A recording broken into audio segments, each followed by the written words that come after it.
안녕하세요. 결혼 앞두고 파혼했습니다. 제가 올해 29살인데 원래는 30이 되기 전에 꼭 결혼을 하고 싶었어요. 2년 조금 넘게 만난 남자친구와 지난달부터 결혼 이야기가 오가기 시작했고 30 넘기 전에 결혼하고 싶어 했던 저 때문에 조금 서두르는 느낌으로 올 연말 내로 결혼식을 올리는 쪽으로 이야기가 진행되고 있었습니다.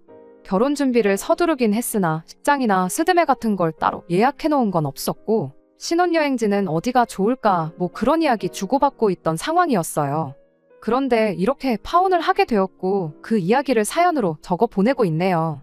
30 전에 결혼하겠다는 제 작은 소망은 물 건너가게 되었지만 딱히 파혼해버린 이 상황에 대해서 후회가 남는다거나 하지는 않네요. 30 전에 결혼하겠다던 그 작은 계획 때문에 제 창창한 앞길을 제 손으로 꼬아버릴 뻔했다 생각하면 오히려 좋은 결정 내렸구나 하는 생각뿐입니다. 결혼까지 생각했던 남자친구는 저보다 5살이 많아요. 하지만 그 나이 차이가 그렇게 크다고 느껴지지는 않았습니다. 남자친구가 똥안이라서 그렇다는 건 아니고요. 처음에는 그게 성격이 잘 맞는구나 생각했었는데 남자친구의 가족관계를 알게 되니 왜 그렇게 느꼈는지 딱 알겠더라고요. 남자친구의 가족관계에 대해서는 결혼 이야기 나오기 직전에 남자친구가 말해줘서 알게 되었습니다. 남자친구 위로 누나가 한 명 있어요. 사실상 이 파혼의 결정적인 역할을 한 예비신우이지요. 남자친구가 집안의 막내이기도 하지만 늦둥이이기도 해서 이 예비신우와는 나이 차이가 13살이나 났습니다. 저희 막내 이모랑 비교해도 나이 차이가 얼마 나지 않는 사람이 내 신우가 될 수도 있다니 솔직히 그땐 까마득했어요.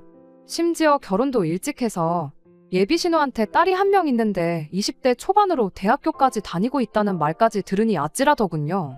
남자친구는 그런 저를 보고 누나가 엄청 좋은 사람이라고. 따지고 보면 누나도 누나네 시댁에선 며느리 아니겠냐. 거기에 딸 키우는 엄만데 걱정할 게 뭐가 있겠냐며 걱정일랑 할 필요가 없다고 말을 하더라고요. 그러다 하루는 그렇게 신경 쓰이면 먼저 한번 만나보자고 하면서 자리까지 만들게 되었지요. 그래서 처음 예비신우랑 만나게 되었습니다. 첫 인상만 두고 보자면 남자친구 말대로 제가 너무 사서 걱정을 했나 싶었을 정도였지요. 하지만 한번 봤다고 해서 그 사람을 다 파악할 수 있었겠나요? 그 자리에는 예비신우뿐만 아니고 예비신우의 딸, 그러니까 예비시조카도 같이 나왔었어요. 예비신우가 딸한테 너 맨날 언니 있으면 좋겠다고 했었잖아 하면서 저랑 친하게 지내라는 식으로 이야기를 했지요. 쭈뼛거리는 게 내성적인 성격처럼 보이긴 했는데 그래도 또 요즘 애들이라고 하고 싶은 말은 다 하고 자기 의견 말하는데 거침이 없던 아이였어요. 아무튼 그날 저도 예비신우한테 제 소개를 하면서 제가 일하고 있는 회사라든지 이런저런 이야기를 나누게 되었는데 예비시조카가 저희 회사 이름을 듣더니 눈이 반짝반짝 빛나더라고요. 알고 보니 예비시조카가 학교를 관련 전공으로 다니고 있었고 또 저희 회사가 그쪽 방면에서는 이름이 있는 회사다 보니 당연히 관심이 있을 수밖에요. 예비시조카도 졸업하고 나면 저희 회사 다니고 싶다며 저보고 참 부럽다고 하더라고요. 그런 자기 딸을 보고 있던 예비신우가 저를 보더니 참 잘됐다고 하면서 저보고 우리 딸 졸업하면 올케가 힘 좀 써주면 되겠네. 우리 딸 취직은 믿고 맡기면 되겠나 하면서 말을 하더라고요. 그 전까지는 누구누구씨 하고 확실히 거리를 두고 불렀는데 예비시조카랑 회사 이야기 몇 마디 주고받고 나서는 저를 올케라고 부르기 시작했지요. 제가 저희 회사에 몸담은 지 햇수로 5년 차이긴 하지만 5년 차가 뭐 사장도 아니고 이제 막 대리직급 달고 회사에선 아직도 막내나 다름없는 취급받고 일하고 있거든요. 그런데 제가 뭐라고 감히 누구를 취직시켜주고 그럴 힘이 어디 있겠어요? 당연히 농담이라 생각했고 진지하게 받아들이지는 않았어요. 그렇다고 막상 그 상황에서 안 된다고 정색해버리면 괜히 제가 분위기에 찬물을 끼얹는 게 아닌가 하는 생각도 들었고 해서 둥글둥글 돌려서 제가 도와줄 수 있는 게 있는지 한번 알아보겠다 뭐 그런 식으로 대답하고 말았어요. 예비시조카도 그런 예비신우 보고는 요즘 세상이 어떤데 그게 가당키나 하겠냐고 기대도 안 하던 눈치였고 남자친구도 저한테 너무 부담 주지 말라는 식으로 예비신우한테 한마디 했지요. 그 뒤로는 별다른 이야기가 없었고 분위기도 좋게 자리가 마무리되었고요. 그 뒤로는 예비신우랑 따로 만나거나 할 일은 없었지요. 결혼 준비 시작했다고 해서 매일같이 예비시댁에 눈도장 찍으러 다니고 그럴 필요는 없는 거잖아요. 당장 결혼식 연말에 올릴 생각하면 하루가 바쁜 시기였으니 더더욱이 그런 데다 시간을 쏟고 싶지는 않았어요. 남자친구도 결혼 허락 받은 뒤로는 저희 집에 따로 인사하러 오거나 그러지도 않았고, 사실 그럴 필요도 없었고요. 그렇게 남자친구랑 짬짬이 시간 내서 결혼에 관련된 거 알아보고, 뭐 그런 식으로 데이트를 하고 그랬지요. 그런데 하루는 모르는 번호로 저한테 전화가 오더라고요. 원래도 제가 모르는 번호로 오는 전화는 거의 받지 않아요.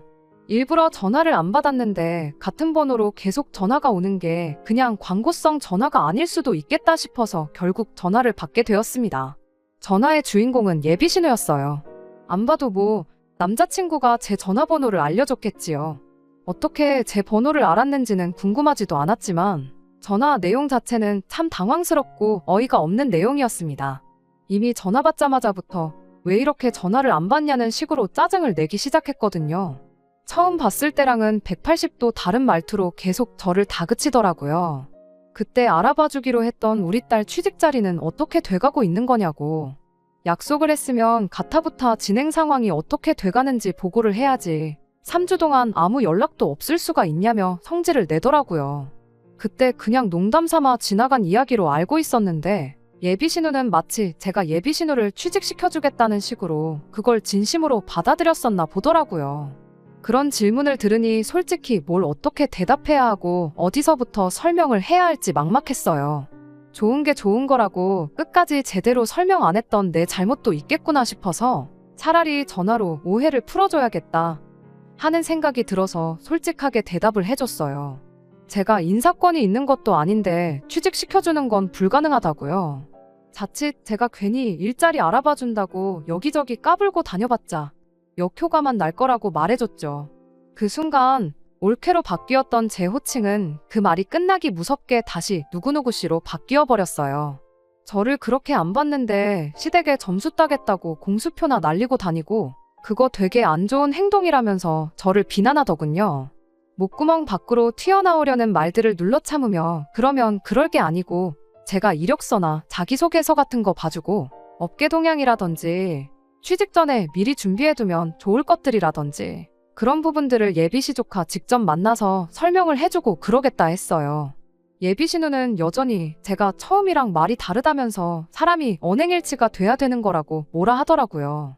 그래도 안 되는 건 안 되는 거란 건 알았는지 그럼 예비시조카 만나서 좋은 이야기도 해주고 취직 잘할 수 있게 도와달라 뭐 그런 식으로 자기 할 말만 하더니 전화를 뚝 끊어버렸어요.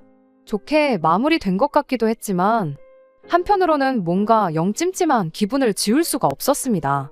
아무튼 그렇게 예비시조카를 따로 밖에서 만나게 되었지요. 안 그래도 결혼 준비로 바쁜 와중이기도 했고 주말간에는 남자친구랑 이것저것 알아보러 다니기로 이미 약속이 돼 있고 상담 예약도 있어서 따로 시간을 비우기가 애매했어요. 그래서 금요일에 퇴근하고 만나기로 했지요. 일주일 내내 쌓인 피로도 장난이 아니었고 주말도 일정이 꽉 차서 푹 쉬고 싶었는데 그래도 힘든 몸 이끌고 약속 장소로 나갔습니다. 그런데 그날 만난 예비시조카도 누구를 닮았는지 보통은 아니구나 싶더라고요. 퇴근하고 예비신우네 집 근처 카페까지 힘들게 나갔어요. 집 방향도 반대고 솔직히 예비시조카가 저희 회사 근처로 오는 게 맞다고 생각했지만 애 공부하느라 힘든데 피곤하게 만들지 말라는 예비신우 말에 어쩔 수 없이 제가 그쪽까지 가게 되었지요. 그런데 예비시조카는 그날 저에게 보여준 모습과는 달리 그닥 취직에는 하나도 관심이 없어 보였습니다. 회사 들어가고 싶은 건 들어가고 싶은 거고 현실적으로 자기 성적으로는 이력서 통과도 안 될 거 알고 있다면서 제가 준비한 이야기들은 들을 생각도 없어 보이더라고요. 엄마가 하도 나가볼에서 나온 자리라고 하더니 저보고 언니 하면서 자기는 사실 언니랑 친해지고 싶어서 나온 자리라고 하더라고요. 지루하게 이런 이야기 나누지 말고 저보고 근처에 백화점이 있으니 거기 쇼핑이나 가자고 하는 거예요. 얼떨결에 예비시조카 따라서 백화점까지 따라가게 되었는데 몸은 피곤해 죽겠는데 이게 뭐 하는 건가 싶더라고요. 그러던 와중에 예비시조카가 정신이 퍼떡 들게 만들어주더라고요. 구경 다니다가 어디서 한 장에 26만 원이나 하는 티셔츠 한 장을 들고 와서는 저보고 그걸 사달라고 조르기 시작했거든요. 언니 하면서 애교까지 부리면서 말이에요. 아직 제가 뭐 결혼을 해서 이 친구한테 나이차 많이 나지 않는 숙모가 된 것도 아니고 하니 호칭 같은 건 딱히 상관 안 했어요. 하지만 애초에 저를 보겠다고 자리에 나온 목적이 저한테 티셔츠 쪼가리 한 장 얻어 입겠다고 나온 거라는 걸 알게 되니 열이 받지 않을 수가 없었어요. 그 26만 원짜리 티셔츠 한 장 사주는 돈이 아까워서는 아니고 참 사람이 무례하구나 싶었거든요. 지치고 피곤했던 제 몸 상태는 둘째치더라도 저는 최대한 도움을 주기 위해서 이것저것 알아보고 왔던 상황이거든요. 실제로 성적표가 안 좋아도 관련 자격증이라든지 공모전이라든지 외국어 실력 같은 것만 가지고도 회사에 취직 성공해서 다니고 있는 직원들도 몇 있어서 어떻게 준비하는 게 좋을지 그 사람들 붙잡아가며 물어본 고생까지 생각하니 저도 모르게 터져버리고 말았어요. 그렇다고 제가 욕을 했다거나 그런 건 아니에요. 말이 좀 세게 나가긴 했어요. 정신 차리라고 바쁜 사람 불러다 놓고 이러는 거 솔직히 보기 안 좋다고요. 이러나 저러나 결혼하게 되면 내가 아가씨 언니가 아니고 숙모가 되지 않겠냐 하며 호칭도 한번 정리를 해줬어요. 그리고 여기서 이럴 게 아니고 나도 해야 할 건 해야겠다고 예비시조카 백화점에서 데리고 나와 근처 카페로 향했습니다. 그리고 원래 목적대로 알려주기로 한 것들 다 설명해줬지요. 따놓아야 할 자격증이나 영어시험 점수라던가 해서 제가 알아온 것들 하나씩 설명해주기 시작했어요. 그런데 예비시조카는 관심이 전혀 없다는 듯 너는 떠들어라 하는 식으로 지루한 표정을 짓고는 핸드폰으로 아까 보던 옷 구경이나 하고 있더라고요. 그래서 또 한마디 했어요. 내가 여기 나온 거 너네 엄마 부탁으로 온 거다. 우리 회사에서 일하고 싶다고 말한 건 너 아니었냐. 이러는 거 진짜 예의 아니고 그런 식으로라면 우리 회사는 커녕 그 어떤 회사도 취직 못할 거다. 내가 사장이라고 해도 너는 취직 못 시켜준다. 졸업까지 정신 똑바로 차리고 공부 열심히 해라 충고를 해줬습니다. 제가 좀 화를 내니 그제서야 듣는 척을 하더라고요. 그렇게 설명할 거 다 설명해주고 배고파 보여서 밥도 사주고 집에 가서 예비신우랑 먹으라고 빵이며 이것저것 사서 돌려보냈어요. 그러고 집에 돌아왔는데 저녁 10시가 훌쩍 넘어 있더라고요. 원래는 다음날 남자친구랑 만나서 준비할 것들 미리 인터넷으로 조사 좀 해볼 계획이었는데 조사고 뭐고 그냥 드러누워 쉬고 싶더라고요. 그래서 씻고 나와 소파에 엎어져 있었는데 전화가 한 통 오더라고요. 예비신우였어요. 고생했다 수고했다는 말 듣자고 받은 전화는 아니었는데 전화 받자마자 예비신우가 저한테 고함을 치기 시작하더군요. 대뜸 한다는 소리가 누구누구 씨는 시대갈기를 얼마나 우습게 알길래 벌써부터 태도가 그딴 식이냐고 저한테 뭐라 하더라고요. 요즘 사람답지 않게 참하고 예의 바른 사람이었는데 이제 보니 앞뒤 다르고 아주 두 얼굴에다가 개념이 없니 어쩌니 하면서 짜증을 내는데 수고했다 한마디 들어도 모자랄 판에 싫은 소리부터 쏟아내니 이유가 뭔지 알고 싶은 것보다 저도 화가 나기 시작했습니다. 그래서 저도 퉁명스럽게 뭐 때문에 그러시냐 대답했지요. 그랬더니 예비신우는 아직도 네가 뭘 잘못한 건지 모르냐면서 제가 예비시조카한테 너너 거리고 반말하는 게 맞는 거냐면서 성질을 부리더군요. 애 취직시켜달라고 보내놨더니 아주 애를 기를 죽여서 돌려보냈다고 그게 말이나 되냐는 거예요. 결혼 전인데도 이렇게 시댁 식구들 어려운 줄 모르고 나이 좀 많다고 사람 하대하고 그러는데 결혼하고 나면 아주 볼만하겠다고 멀쩡히 있는 저희 어머니까지 들먹이면서 너네 집에선 가정교육을 그렇게 하냐며 고래고래 고함을 치더라고요. 그냥 말했어도 충분히 어이없고 열받는 상황에 아무 상관도 없는 저희 어머니까지 걸고 넘어지니 저도 참을 수가 없더라고요. 그래서 형님 많이 흥분하신 것 같은데 다시 한번 무슨 일이 있었는지 따님한테 자초지종 제대로 다시 이야기해보라고 하고 그리고 다시 전화를 주던가 말던가 하셔라 하고 전화 끊어버렸어요. 그랬더니 다시 전화가 와서는 어른이 말하는데 말이 그렇게 기냐고 저보고 버르장머리가 없다면서 그걸 걸고 넘어지더군요. 저도 이성적으로 대하기 힘든 상황이었고 저희 어머니의 더불어 가정교육 이야기까지 들었는데 더 통화했다간 아주 대판 싸움이 날 것 같아서 더는 할 이야기 없고 내일도 모레도 볼 일이 많아 이만 쉬어야겠으니 전화 끊겠다. 또 전화해도 안 받을 거다 말하고 전화 끊어버렸어요. 그 뒤로 전화기가 몇 번 더 울리기는 했는데 이미 또 전화를 할 거 예상해서 벌써 무음으로 돌려놓았던 터라 싹 다 무시해버리고 그냥 잠에 들어버렸습니다. 아침에 일어나 보니 전화가 10통은 더 와 있었어요. 신경 쓰였지만 최대한 무시하고 약속 장소에 남자친구 만나러 나갔지요. 그런데 남자친구도 저를 만나자마자 한다는 소리가 너 정신이 있는 거냐 없는 거냐 따지고 들면서 애도 아니고 네 기분 나쁘다고 일을 이렇게 크게 만드냐 하면서 뭐라 하는 거예요. 제가 남자친구한테 물었죠. 무슨 상황인지 자초지종은 처음부터 끝까지 다 듣고 나한테 뭐라 하는 거냐고요. 그랬더니 남자친구는 거기다 대고 제가 시자 들어간다고 해서 과민 반응을 하는 거라는 식으로 몰아가더라고요. 다른 걸 다 떠나서 우리 누나가 너네 이모뻘 되지 않느냐고. 너 니네 이모한테도 그렇게 떽떽거리고 성질 부리냐 하면서 따지고 들더군요. 어이가 없어서 아무 말 안 하고 있었더니 어른이 말하면 내내 하고 고분고분하게 나왔어야지. 일을 더 크게 만들어서 중간에서 자기만 입장이 난처하지 않느냐고 짜증을 내는 거예요. 아무리 상황이 어이가 없어도 어른이 기분 나쁘다고 말하면 죄송합니다. 다음부터는 안 그러겠다. 조심하겠다. 사과 먼저 하고 조카 바꿔달라 해서 조카한테도 미안했어요. 한마디 해주고 반성하는 모습 보여줬으면 일이 이렇게 커지지 않았을 거 아니냐고 따지고 들더군요. 미안했어요?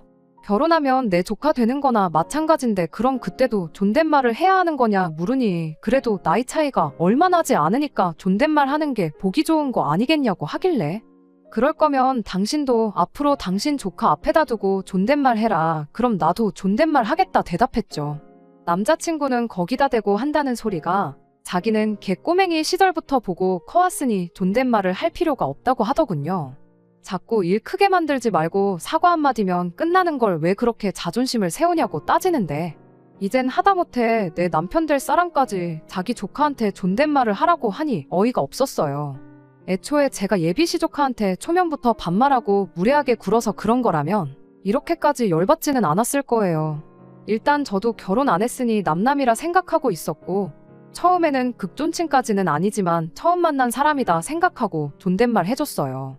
그러니 취직 준비는 됐고 백화점 가자는 소리에 거기까지 따라가 준 거죠. 지들 필요할 때나 올캐고 외숙모지. 애초에 예비신우가 자기 딸 취직시켜달라는 어이없는 부탁만 안 했어도 결혼식 올릴 때까지 만날 일도 없었을 거예요. 그런데 저래놓고 나중에 취직이라도 안 됐어 봐요. 아마 애는 멀쩡한데 제가 성의가 없어서 취직을 못했다 제 탓을 하지 않았겠어요. 가뜩이나 열이 올라오는데 남자친구는 그 와중에 지 누나한테 전화를 걸어서 저한테 바꿔주더군요. 애초에 제가 전화를 걸어서 사과를 하는 모양새가 시나리오에 있었던 건지 예비신우는 어디 한번 사과해봐라 하는 식으로 나오더라고요. 제가 미쳤다고 거기다 대고 죄송합니다 했겠나요? 전화 받자마자 제가 잘못한 게 있으면 사과를 드리겠지만 아무리 생각해도 저는 잘못한 거 하나 없는 것 같다고 딱 잘라서 말했어요. 만약에 저희가 결혼해서 아이가 태어나면 형님도 우리 애한테 꼬박꼬박 존댓말 한다면 내가 다시 생각은 한번 해보겠다 했지요. 제 말에 예비신우가 뭐라 짓거리길래 그럼 그렇게 하실 생각 없는 걸로 알겠다. 저는 할 말 다 했고 더 할 말이 없으니 전화 끊겠다 말하고 전화기 남자친구한테 넘겨줬어요. 남자친구가 저한테 계속 전화기 들이밀길래 자리에서 일어나 밖으로 나갔지요. 남자친구는 전화 끊고 부랴부랴 저를 쫓아오더라고요. 거기서 돌아선 저를 잡아도 모자랄 판인데 지금 우리 누나가 말하는 도중에 전화를 끊어버린 거냐며 저보고 이렇게 위아래가 없는 사람이었냐고 하면서 실망이라 하더라고요. 이미 남자친구 저 태도만 봐도 결혼하면 어떻게 될지 눈에 선하더군요. 제가 30 전에 결혼을 하고 싶었던 거지 안 한다고 누가 잡아가는 것도 아닌데 미쳤다고 이 결혼을 하겠어요? 이게 똥인지 된장인지 헷갈리는 것도 아니고 누가 봐도 똥인데 구태여 제가 그걸 찍어 먹어보고 확인을 해야 할 필요가 있나 싶더라고요. 그래서 쫓아 따라오는 남자친구 정강이를 구두발로 차버리고 한마디 해줬습니다. 시자 들어가는 게 무슨 벼슬인 줄 아냐고. 내가 네 조카 눈치까지 봐가면서 살아야 되냐고요. 자꾸 위아래 따진다고 하는데 숙모가 조카한테 존댓말로 미안했어요 사과하는 건 위아래가 있는 거냐 한번 생각해보라고 했지요. 거기서도 남자친구는 지나 자기 식구들이나 아무 문제가 없다는 식으로 말하더라고요. 저보고 자존심 세우지 말라더니 자존심은 누가 세우고 있는 건지 참. 결국 그날 저녁에 전화로 파혼 통보했네요. 예비신우가 와서 내 앞에 무릎을 꿇고 빌더라도 마음 돌릴 생각 없으니 앞으로 연락도 하지 말라고 했습니다. 만나온 시간에 비해 쪽나는 건 단 하루도 안 걸리더라고요. 그런데도 아쉽거나 그러지는 않아요. 상견례는커녕 남자친구 부모님도 만나보지 않았는데 누나가 저런데 뭐 부모님은 안 만나봐도 뻔할 뻔짜겠지요. 시조카도 떠받들어 모시고 살아야 하는 며느리 자리였는데 시부모님은 제가 하루 12시간을 업고 다녀도 모자라다 했을 거예요. 시자 들어가는 거 벼슬 아닌데 그 집 며느리가 벼슬 자리도 아니고 못하러 제 팔자 제 손으로 꼬아버리겠어요? 그나마 일찍 파혼해서 제 아까운 시간 조금이라도 절약할 수 있었다는 걸 위안 삼으려고 합니다. 끝까지 들어주셔서 감사합니다. 오늘의 사연은 여기까지입니다. 구독과 좋아요, 알람 설정 부탁드리고 더 좋은 사연으로 다시 찾아뵙겠습니다. 감사합니다.